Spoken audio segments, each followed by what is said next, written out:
Hey guys, welcome to George's Dump Trucking Excavating Vlogs and my new homestead. So anyways, we managed to sell the mini excavator,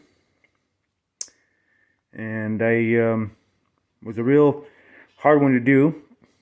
I didn't really want to part with it, but I wanted to test the market because the seller of these machines out in China been really bugging me to buy a container full. At least to resell them. So I went on a limb sort of, and I kind of figured, well, I'm gonna put this one up for sale on online, and sure as hell it sold. So I sold it for what I sold it for, and I didn't really want to part with it because it's such a good little machine, but I also need a bigger one for myself. I'm going to be getting a 2.5 ton as well. So that's the thing here. So, but anyways, yeah. So really good machine, a really good buy, and they're good for all sorts of different little projects. People. So yeah. So this one's been pre-sold, so I got a deposit on it, and hopefully this coming week it's going to go to its new home, and I'm pretty sure the new owner will have tons and tons of work for it because he has a bunch of irrigation projects to do with it. And as I'm not really that good of a salesman. Let me turn this light on here. I've been on the orchard all my life, and selling stuff. I've always been kind of a wheeler and dealer of mostly cars and trucks most of my life, but and also, well, I guess I've sold some equipment, made some money on it. Some hog trading, but as a salesman, and he's a good customer, no fuss, no muss kind of guy, that's what you want.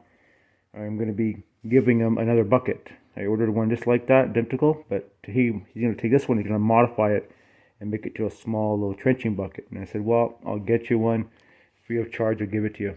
So just keep his contact on my phone. So, but yeah, so I'm going to bring the top over here for it and such, but not today. Yeah, so good little machines. You always have to add your own spin to them. I really wanted to put a handle on here for the side shift or the boom shift.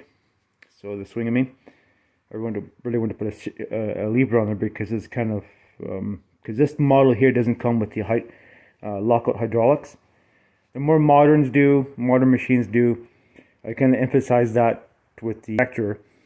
I emphasize that we really need to have hydraulic lockouts. So you press a switch, it locks the hydraulics out when you get on the machine. If you hit this lever, it's not going to shift on you or do a side shift, and next thing you know you're on the ground and being run over by your own machine. Modern machines now, probably for the last couple decades, I think China's a bit behind in their times on building excavators, but most excavators, you guys know. The small ones and such, you have a little lever on the joysticks that lock out the hydraulics. It's a safety feature. And I know with the dealer I'm dealing with, they didn't have these other machines, but being I have talked about it, and they agree that they can be putting safety lockouts even on the really small machines. It's just a safety feature. Controls would be like this, further in, to allow people like myself a little bit bigger, have bigger legs and such, or maybe not as agile to get on top of the machine.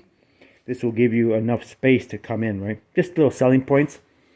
I am going to be doing some other modifications on my new garden blade, and you'll have my personal machine I'm getting.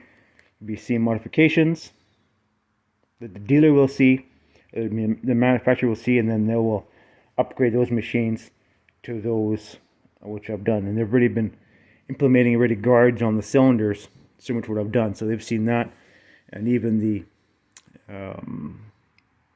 grapple there too. So the manual grapple is okay, but I like the hydraulic grapple. It just makes more sense. You have a mini excavator, you need to have a hydraulic grapple in there. That's a really good selling point. So anyways, it is what it is. But yeah, so there you have it. Yeah, so let's get through it. So anyways, I thought I'd post up with you guys, and also the other thing too, the machines that going forward. I've really talked to the manufacturer about this, and we're all going to be putting counterweights in the machine, because a lot of these don't have counterweights. Right? That's something to be careful about. And I put my own on there.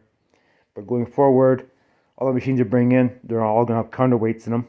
Like a couple 100 pounds. Makes a big difference. And on the back, so a couple 300, well, I think probably 300 pounds. You have some things you have to be kind of mindful about shipping overseas and weights and such. But yeah, so those are things. Also, we're going to be putting a switch on the machines I'd be getting. We could switch them back and forth from the controls. Other than what I've done here, I just switched the hoses around, and I made it so it's backhoe controls. Just a matter of switching hoses. I mean, it's not a big deal, right? If you're good with hydraulics and such, some mechanical inclination, you know how to do this. You might see one lever is a little bit shorter than the other. That's my mistake, because I cut the thing a little bit too short, but it's just the way it is. Yeah, so we put a control valve on there on the hydraulics that switch it from either kind of control. No big deal. I mean, it is what it is. So, but if you're used to running backhoe controls, you know what you're used to, and that's what I'm used to.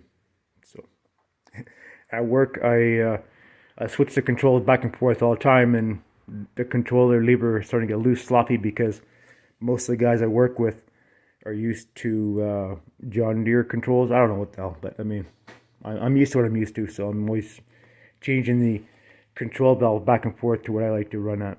So the excavator, either running an excavator or a backhoe, or the new machine we have a new machine at work. It's called the HUD Dig, and it's a real beautiful machine. So loader, well, it's similar to a backhoe, you know, but different and better. But anyways, there you have it. So stay tuned for the new some new equipment coming in to my shop here, and we're going to be getting the bigger 2.5 ton excavator with another piece of machinery, and I'm running out of space. So, all right, guys, thanks for watching. Stay tuned.